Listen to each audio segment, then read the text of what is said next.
My wife Elena never talked much about her village, a place lost in time, in the heart of Mexico, far from the modern world, a place where traditions and mysteries intertwine.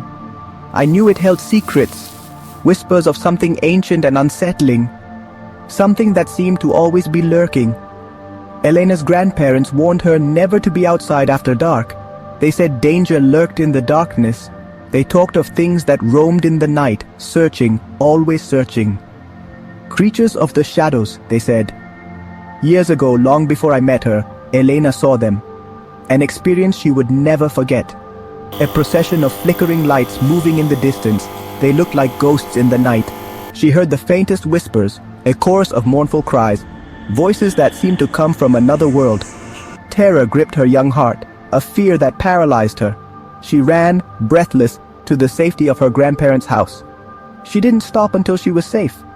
Even now, decades later, the fear lingered in her eyes when she told the story. A story that haunted her. It was a memory that clung to her like a shadow that never left her alone. A premonition perhaps of the darkness that awaited us, a warning of what was to come. When my work as a surveyor took me to Elena's village, I dismissed her apprehension as superstition. I was a man of science, of logic and reason.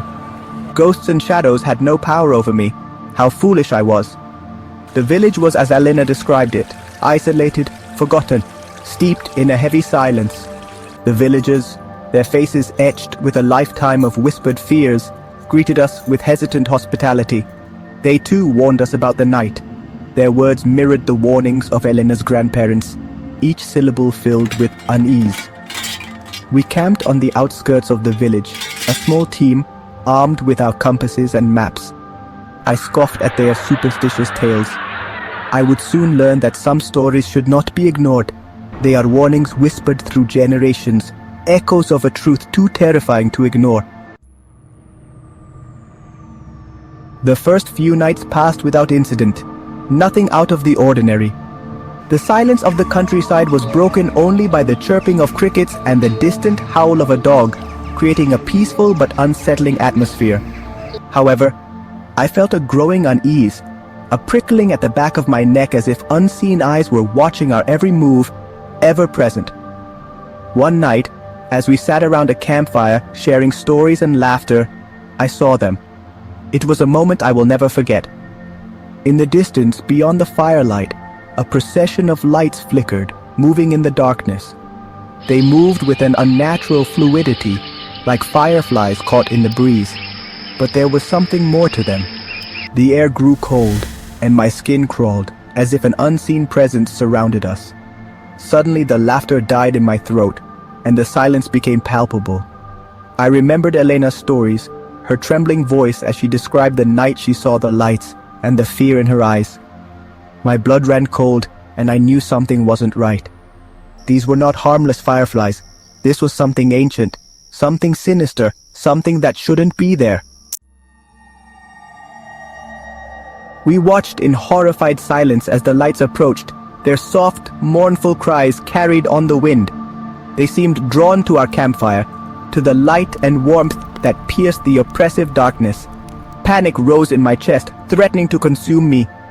"We have to put out the fire," I whispered, my voice hoarse with fear. The others looked at me, their faces pale in the firelight.